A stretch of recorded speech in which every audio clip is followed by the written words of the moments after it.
Donc en corollaire de cette question concernant le grand collisionneur qui est en projet au CERN, je voudrais vous demander, Aurélien, si, à votre avis, les grandes découvertes, en particulier dans le domaine de la physique des particules, ont forcément besoin d'équipements expérimentaux pour prouver ces théories.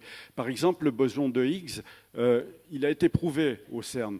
Mais avant de le prouver, quelqu'un avait émis une théorie. Alors bon, si elle n'était pas prouvée, il y avait peut-être une frustration. Mais est-ce qu'au prix énergétique, au prix d'une telle réalisation qui fait quand même 91 km de circonférence pour un tunnel circulaire sous environ 200 mètres de profondeur, est-ce qu'on a forcément besoin de ça? Je pense à Albert Einstein. Il a apporté les démonstrations qu'il pouvait. Oui, j'en finis. Mais il n'a pas eu besoin, enfin, il s'est même élevé contre tout essai de la bombe atomique. Voilà. Oui, alors, soyons honnêtes. Ces instruments ne servent pas à rien. C'est vrai, parce que parfois on se trompe. On avait eu une très bonne idée, comme je l'ai à peine esquissé tout à l'heure, qui se nomme la supersymétrie, qui a des vertus extraordinaires, qui stabilise la masse du Higgs, qui produit de la matière noire, qui est prédite par la théorie des cordes, qui est presque la seule extension du modèle standard compatible avec le groupe de Poincaré, bref, qui est la théorie à peu près parfaite et qui crée une correspondance entre les forces et les particules, c'est-à-dire entre les bosons et les fermions. Et pourtant, elle est fausse. Donc, on ne peut pas honnêtement prétendre que la corroboration expérimentale est inutile. D'une part, parce que parfois les théoriciens dont je suis se trompent, et d'autre part, parce qu'il y a quand même quelque chose de très beau dans le fait que souvent le réel nous surprenne. Parce qu'il ne faut pas oublier que la physique théorique, que je pratique et que j'aime, c'est une élaboration humaine, de la pensée humaine qui n'est capable de produire que les éléments qui sont susceptibles d'apparaître dans l'imagination humaine. Et rien ne vaut ce moment où vous ouvrez la porte sur un monde que vous n'aviez pas même imaginé. Donc je ne peux pas, en toute honnêteté, dire que ces instruments ne servent à rien. Ils servent à quelque chose. Néanmoins, et c'est ce que je suggérais tout à l'heure, ce qui m'ennuie, ce n'est pas leur existence, c'est d'en faire notre priorité à un moment où, comme vous le rappelez, les économies sont nécessaires, mais plus encore que les économies, à un moment où les disruptions intellectuelles sont nécessaires.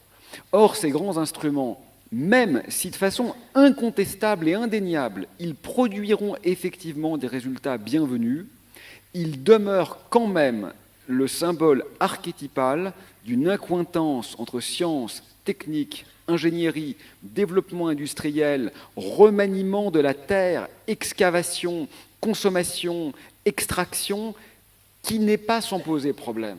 Qui n'est pas sans poser problème, non pas au sens où il serait inutile, il n'est pas inutile, et contrairement à ce que j'ai lu parfois, l'idée n'est pas de fabriquer une bombe, et l'idée n'est pas non plus de trouver une nouvelle source d'énergie. C'est une belle ambition, l'accélérateur de particules ou les télescopes. C'est une belle ambition. Les idéaux sont nobles, mais les moyens de les atteindre sont, me semble-t-il, symboliquement, plus encore que pratiquement, si sales, qu'en effet, je pense aller dans votre sens en rappelant que toutes les autres manières d'appréhender les sciences pourraient être d'abord réhabilitées.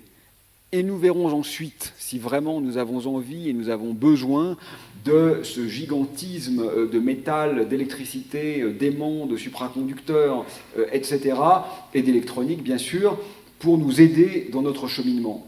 Or, ce qu'on voit aujourd'hui, c'est que la partie créative, quand même, de la science, donc ce que j'appellerais la partie poétique, la partie théorique, la partie... Enfin, c'est pas tout à fait vrai ce que je dis, parce qu'il y a aussi une créativité expérimentale qui est très belle.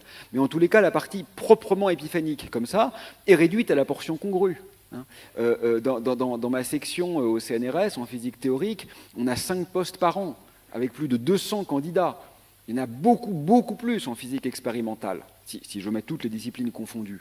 Donc en fait, ce que je dis, c'est pas que la physique expérimentale ne sert à rien, c'est faux. Elle est noble, elle est belle, elle est utile, mais c'est vrai qu'elle a pris un peu tout l'espace.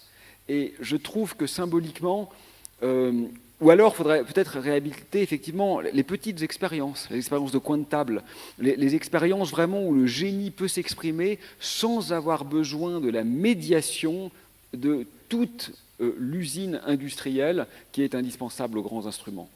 Voilà, je nie pas leur utilité, mais je pense en effet que leur priorité pourrait être interrogée. En fait, c'est un débat qu'il faudrait avoir avec des non-spécialistes. Il faudrait que des physiciens et physiciennes des particules viennent vraiment expliquer à quoi ça sert.